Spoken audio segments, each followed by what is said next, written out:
there, my name is Cecilia Jane and today we're doing a very exciting video. We are creating a peelable sticker sheet that is laminated and has a background.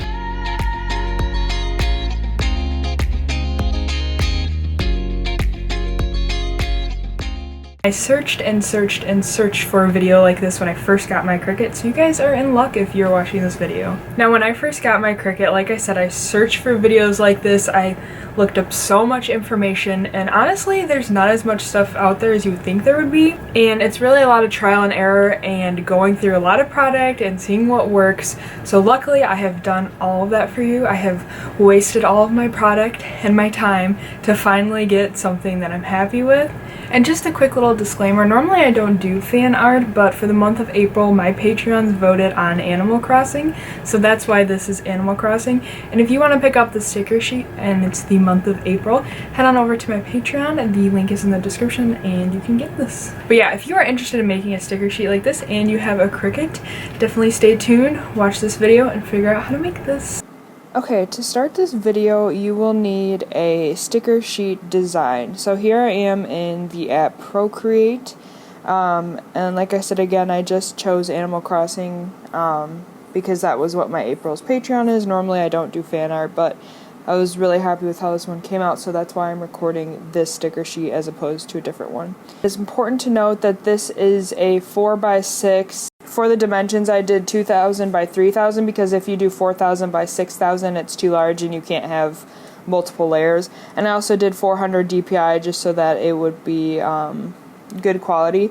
But yeah, so the Cricut print and cut only goes to 6 3/4 by 9 1/4. So to fit two sticker sheets, unless you're going to do one really large one, I do two 4x6s and that will fit on that print and cut. So although this is 2,000 by 3,000, obviously when you multiply each by 2, it's 4,000 by 600, or 6,000, sorry. So that's the size I would recommend doing. I was going to say you could try to do this traditionally, but no matter what, you're going to end up editing this in something like Photoshop just because you have to have those different layers in order to get a background. So basically when you're designing this sticker sheet, so I kind of just drew all my designs. I drew them large because it's better to draw them large and then like shrink them down, or you could just draw them the size that you think they're going to be, but it's when you draw too small and then you have to size up, the quality really goes down, so it's better if you draw larger and then move it down. So here I am just like sketching the designs and then drawing them. And then I start on the background. The background could be anything you want. Obviously I just chose the Animal Crossing grass pattern. And so now I have all my stickers and then I was sizing them, kind of moving them around on the page. Okay, so I'm just going to pause this here. This is future Cecilia. I did want to tell you that do not scale your drawing down in Procreate.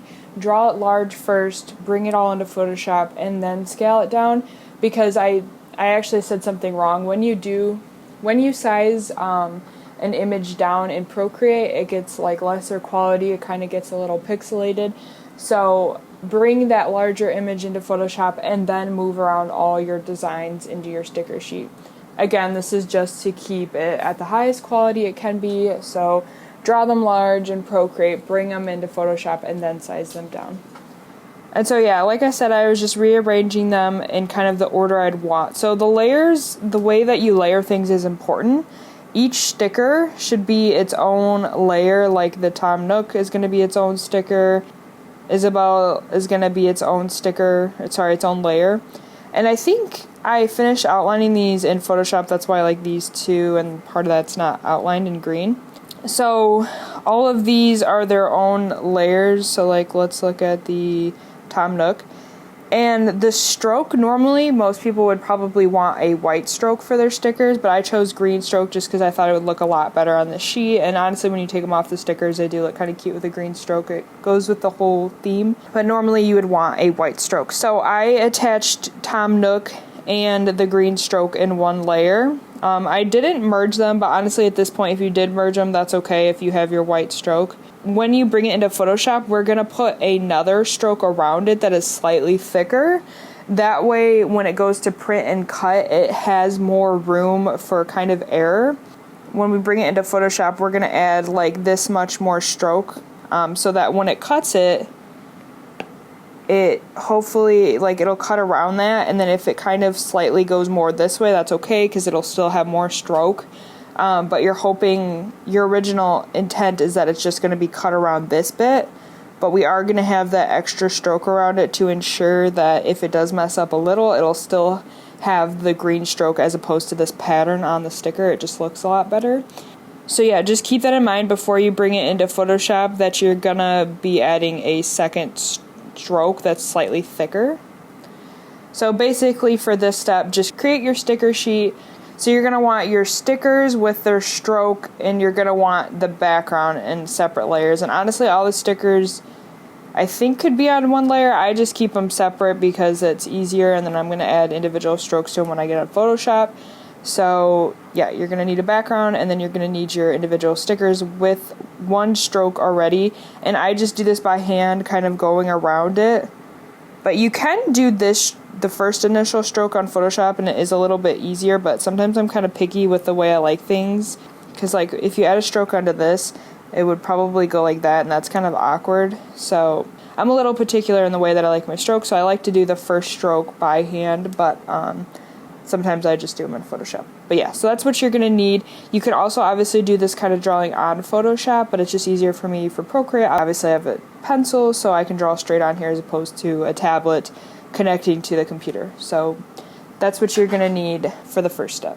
Okay guys, so we are now on Photoshop, and I just imported this file. I imported it as a PSD, so when you're in Procreate, save it as a PSD, because then you can bring it straight into Photoshop, because that's Photoshop's like format. So if you're having troubles like how do I import this, because usually it's a very large file, what I would say first is compress what you can in Procreate. So this is KK Slider from Animal Crossing, and so like I kind of had different parts of him in different files, but just merge everything that you can, then it'll be a smaller file, because PSDs are just larger in general.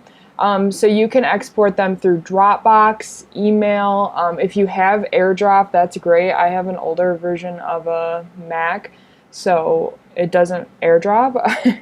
So I think what I did is I just compressed as much as I could, and then I think I emailed or Dropbox, something like that. If you guys are having troubles with that, just leave a question in the comments and we'll try to get it sorted out. So in the original Procreate one, I had them already all put where I wanted them, but I can't remember why. Oh yeah. So I might add a little cut in Procreate, because I forgot to say this, but I do keep them large and then I shrink them in Photoshop, because when you shrink them in Procreate, for some reason the quality goes down, but when you shrink them in Photoshop, the quality doesn't go down. So I'm gonna probably insert a little clip and say, hey, don't shrink them until you get to Photoshop. But anyway, so I do shrink it in Photoshop. I'm just using the transformation tool. You just take this tool and then I press shift to keep it all the same size, and I bring it down to scale however I want. I'm not gonna do the full sheet just because I don't want to, it would take forever. So I'm just gonna show you what I do with one. So this might already have the stroke on it. It might not, depending on what you did. So how you would add a stroke is to add a stroke on this specific layer, you go up to edit, you go to stroke, and then you kind of got to play around with this. I don't think I brought the exact color in, so I'm just going to eyeball it just for right now. So I just chose 15 for the first stroke. This is going to be the stroke that the Cricut is going to cut on. It's going to cut on this line, and usually you do want this a little thicker, like I said. Probably even a little thicker than this, but you guys can kind of gauge that. So now I'm just going to add another layer and set it underneath this layer, grab a brush tool, and then I'm going to fill in spaces that I don't want to get cut out. So I don't want to get this space in between his legs. If you had like other awkward gaps, you could fill them in, but I think that's pretty much all I filled in for this one. And if you did want that cut out, that's cool too. Sometimes it gives a nice look, but it just makes it a little more difficult sometimes. Sometimes it's just easier to have less cuts. So then when you have that, I'm just going to merge these two layers by selecting them both, right-clicking, and merge layers. Okay, so now once you do this is kind of the tricky part.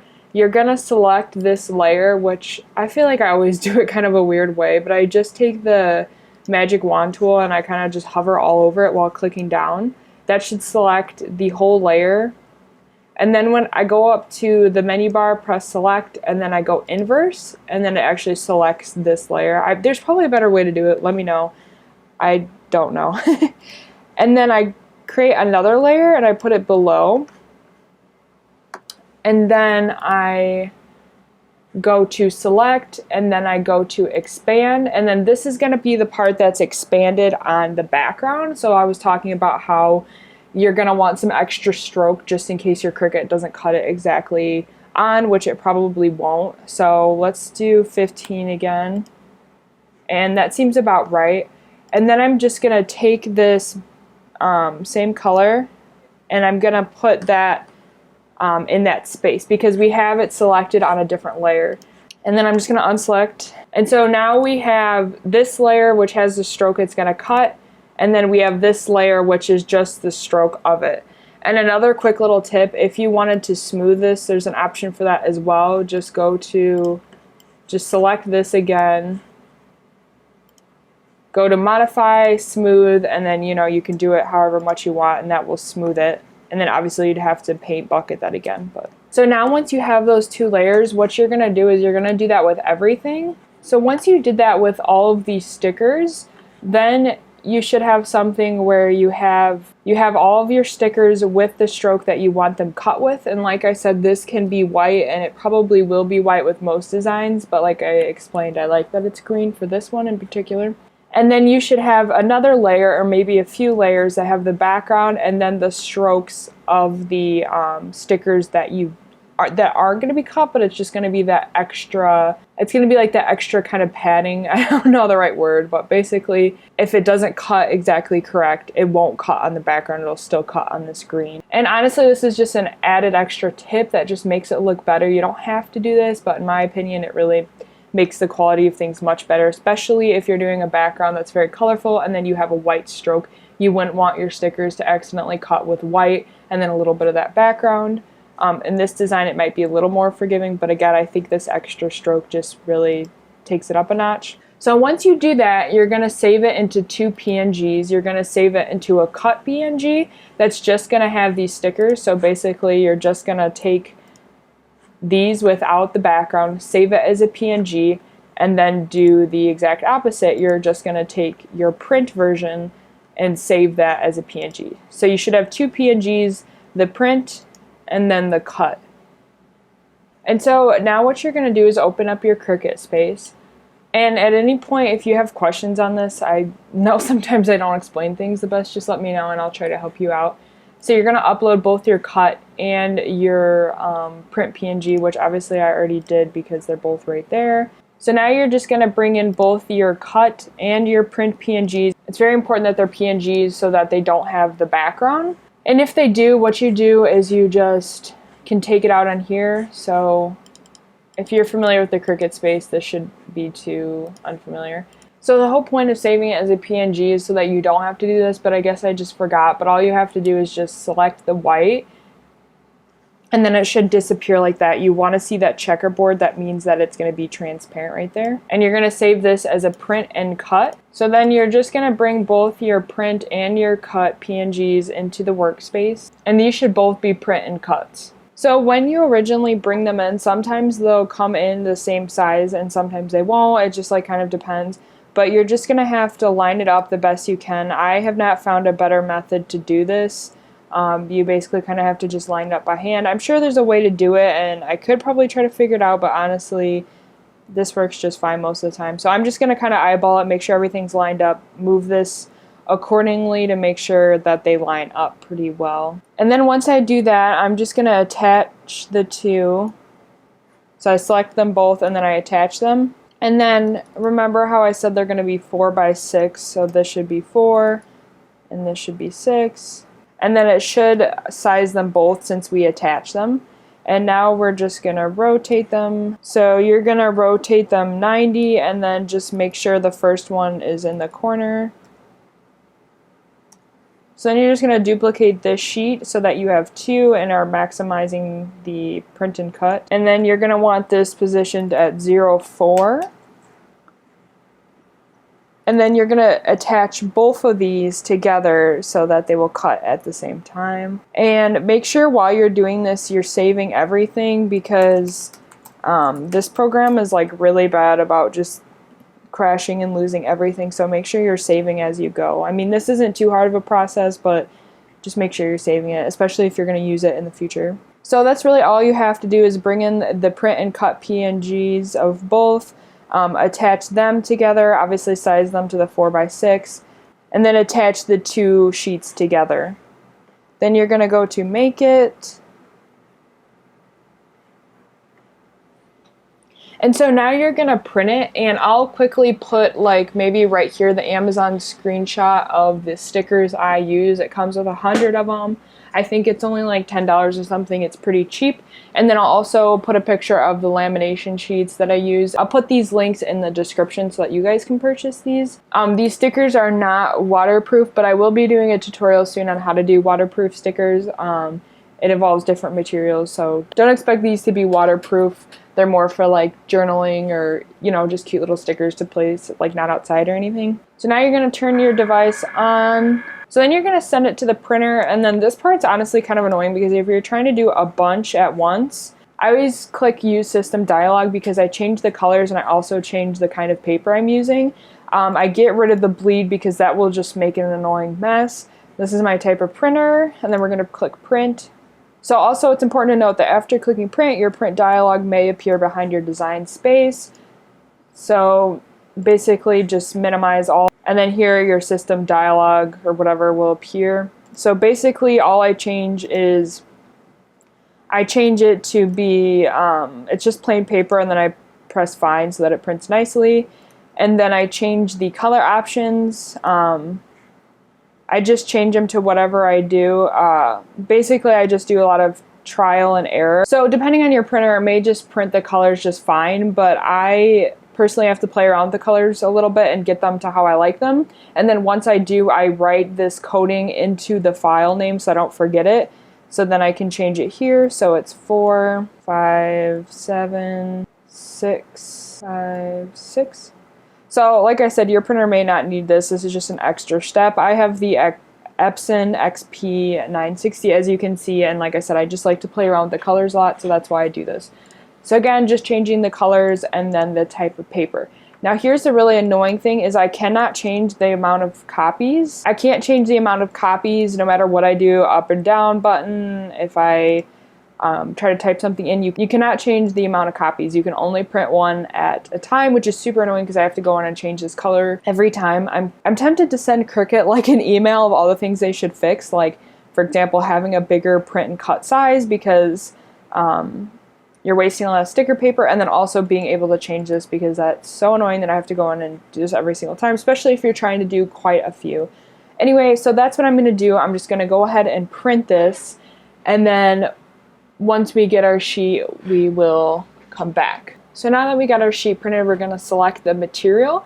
And if you're using the same paper as I and probably the same lamination sheets, then you shouldn't have a problem with this, but this is something you may have to play around a little bit. I know I said I went through all the materials and stuff so that you guys would have the perfect recipe, but unfortunately, this might not work for everyone. It might, so it just depends. I do sticker paper on less, and even then it kind of still cuts through the sheet just a tiny bit, but it's not to the point where it's going to fall out completely, and it should still be peelable. In my Cricut, I think I have a heavy cut blade, so it's probably sharper and larger than the normal ones, so that might also play into it as well. So you might have to play around with that a bit, but usually I would do sticker paper, and that's just what I've found to work, and then like I said, I do less. So now that you got that all set up, we're going to switch to laminating and cutting. Okay guys, quickly, sorry for the kind of messy desk. I didn't feel like putting anything down since this is just kind of a shorter part. So hopefully you have something like this. So this is the two sheets, and then these are going to be the lines that the Cricut scans, which again, if you have a Cricut, you're probably familiar with this. Also, at this point, you will want to turn on your laminator. This is just a cheap one I got at like my local grocery store. Any laminator will do. You do not need a fancy one. This one was like 15 or 20 bucks. Super, super cheap. So just turn that on so it starts warming up at this point. Okay, so this is the point I was talking about where I don't see a lot of the questions I had answered online. Something I did research quite a bit when I first got my Cricut was, how do I print and cut something laminated? Because when you have something laminated over your design, the Cricut cannot read these black streaks. So some people would say go over it with Sharpie, which sometimes worked, but it was not crisp, it did not work well.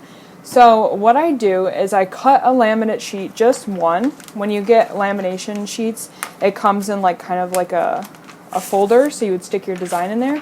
I just cut one sheet and I cut it to about the size of this green, so that the lamination is only going around the sticker and it's not touching this black. So at this point you would get your ruler out, and obviously this should be what we measured it, but sometimes it's not exactly accurate. So it's a little less than 8, and then it should be 6, right? So 6. So what I'm going to do is I'm going to cut my lamination sheet, and if it has rounded corners like mine, first cut those rounded corners off, and then so we're going to want it a little more than 8, just a tiny bit more. So 8's right there, so I'm just going to do it a little bit more than 8, just to ensure that if it slides around in the laminator, it will still have a little bit of room to slide.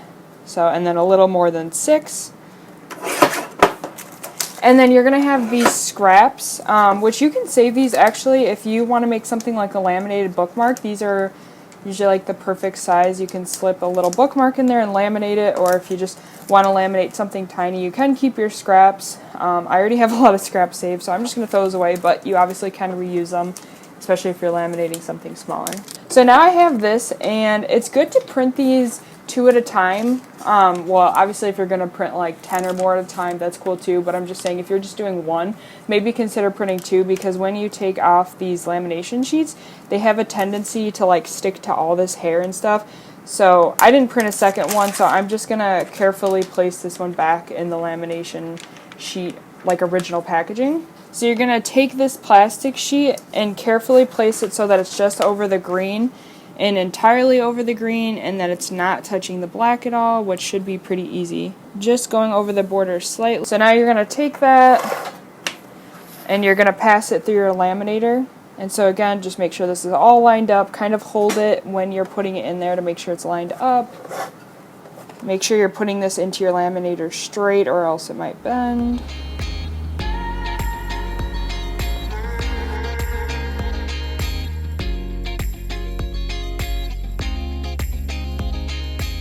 Okay, so now it is all laminated. I'm just going to turn this off before I forget, because I have left it on for a few days at a time.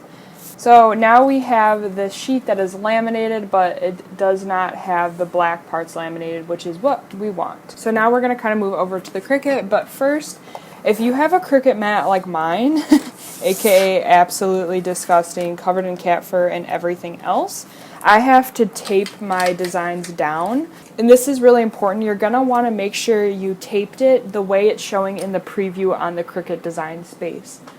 So this is how it is in my preview. So I'm just going to line the corners of the white up with these corners. And then I tape the corners. Make sure no tape is hanging off the edge. I mean, I kind of have a little bit, but I try not to for the most part.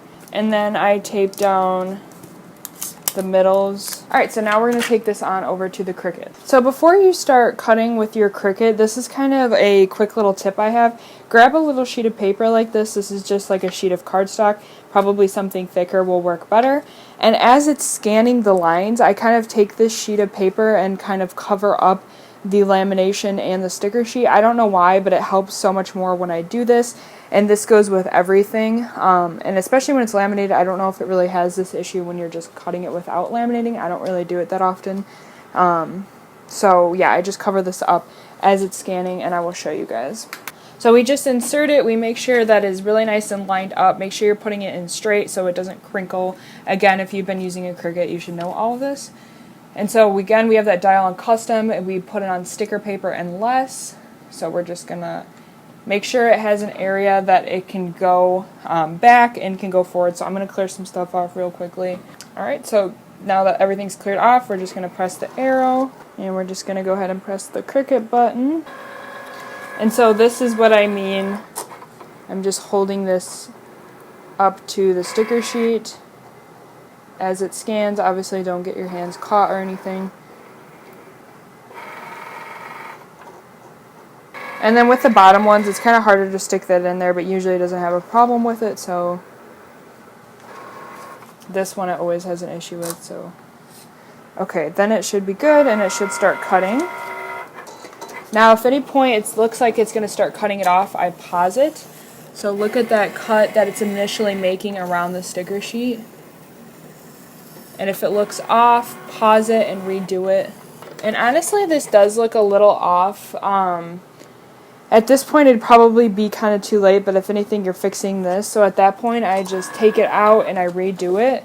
I just like it to be as lined up as possible, and then that one may get a little messed up. I mean, honestly, it's not bad, but I just really like things to look good, especially when I'm selling them. Also, another thing I want to mention is when it's scanning it, and it looks like it's kind of scanning it weird, like for example, if it's scanning it down here, something went wrong, take it out and redo it because it will cut it wrong if it starts scanning down there. So we're just going to go through this again.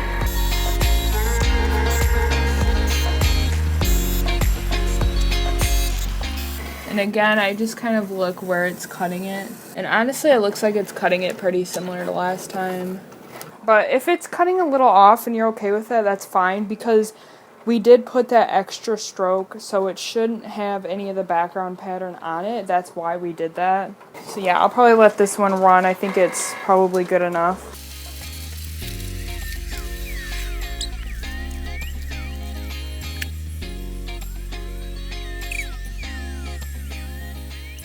Okay, so now it is all cut. We're just going to release it by pressing this button, and then we're going to bring it over to the desk. Okay, so now all that's left to do is take the tape off. Okay, so now this is what we are left with. Sometimes these parts will be cut and sometimes they won't. If you had to rescan it like I did, they probably will be cut because these parts at least were passed by more than once. But just to be sure, I do just cut them off. And sometimes it will not cut some of the white bits off, so you can obviously just cut those too. So let's take a closer look at these guys and see how it performed. So honestly, not too bad. You can see where the cut is, and it kind of went a little off in some parts, but never to the point where it went on the background, which is good, which is what we want. And that's the reason we did that extra stroke. And as you can see, some of these are kind of lifting up, but for the majority, most of them are not. You can see from the back the ones that are kind of lifting up, but most of them are pretty good. And then let's do the peel test. So they all peel, which is nice. If you cut too little, sometimes you'll have this problem where you take it off and it takes off, like, it leaves you with a cotton layer and not the sticky layer, which is obviously not what we want. So you kind of have to find the perfect middle ground of where to cut. But yeah, honestly, these turned out pretty nice. So yeah, hopefully this tutorial was helpful for you. Like I said, when I first got my Cricut, I searched the depths of the internet to try to find a tutorial like this. So if this even helps one person, I am going to be so happy, because like I said, I hoped and hoped and hoped I could find a tutorial like this. But yeah, if you did try this tutorial, please let me know. I do use Instagram a lot, or you can just comment here and maybe attach a link or something, or just message me on Instagram or tag me on Instagram. I will look at it. So yeah, definitely give this video a thumbs up if you enjoyed it. If you want me to make a waterproof sticker tutorial, definitely let me know and give this video a thumbs up. Make sure to subscribe so you're not missing out. I have been posting pretty frequently. I have had a lot more time, as has everyone. But yeah, thank you again so much for watching. Bye guys.